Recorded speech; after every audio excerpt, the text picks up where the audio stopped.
Hi friends, అందరికీ నమస్కారం. Friends, ఇప్పుడే అందిన వార్త 50 ఏళ్ళు దాటిన వారికి పెన్షన్ ప్రకటించిన ప్రభుత్వం.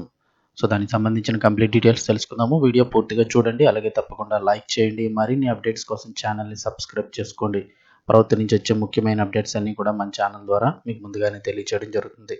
అలా వీడియోని ఒక లైక్ చేశారంటే మరింత మందికి ఇన్ఫర్మేషన్ చేరుతుంది. ఇంక వివరాల్లోకి వెళ్ళిపోదాము.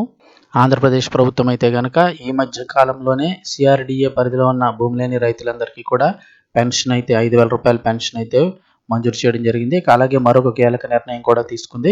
కొంతమందికి 50 ఏళ్ళు దాటిన కొంతమందికి పెన్షన్ పంపిణీ అయితే చేస్తామంటున్నారు. ఎవరికి అని చూస్తే కనుక ఆంధ్రప్రదేశ్ రాష్ట్రంలో మత్స్యకారులందరికీ కూడా శుభవార్త చెప్పారు. మత్స్యకారుల సంక్షేమం కోసం అనేక నిర్ణయాలు తీసుకుంటున్న ఏపీ ప్రభుత్వం తాజాగా మత్స్యకారుల జీవనోపాధిని మెరుగుపరచడానికి మరో కీలక నిర్ణయం తీసుకుంది. ఇక ఈ విషయాన్ని రాష్ట్ర మంత్రి డోలా శ్రీ బాలవీరాంజనేయ స్వామి ప్రకటించారు.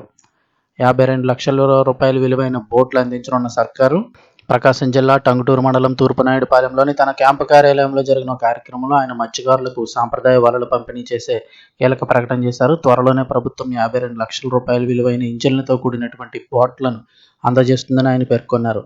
ఇది మత్స్యకారుల యొక్క వేటాడే సామర్థ్యాన్ని బాగా పెంచుతుందని ఆయన అభిప్రాయం వ్యక్తం చేశారు.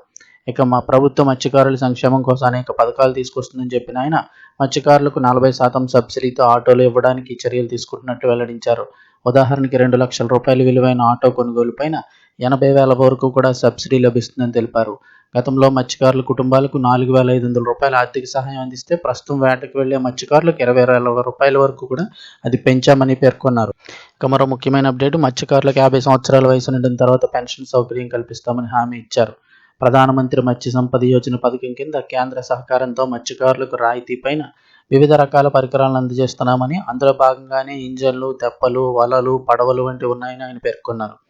అర్హులైన మత్స్యకారులు గ్రామ వార్డు సచివాలయాల్లో దరఖాస్తు చేసుకోవచ్చని వెల్లడించారు. ఈ పథకంలో భాగంగా ఓబీసీ వర్గాలకు 40% రాయితీ లభిస్తుందని, ఎస్సీ/ఎస్టీ వర్గాలకు 60% రాయితీని ప్రభుత్వం అందజేస్తుంది. రాయితీ కింద వేటకు సంబంధించిన సబ్సిడీ పరికరాలు పొందాలి అంటే మత్స్యకారులకు సొంత ఓటుతో పాటు సంబంధిత లైసెన్స్ తప్పనిసరి ఉండాల్సిందే. ఇక రాయితీ పోను మిగిలిన మొత్తాన్ని మత్స్యకారులు డిమాండ్ డ్రాఫ్ట్ రూపంలో చెల్లించాల్సి ఉంటుంది.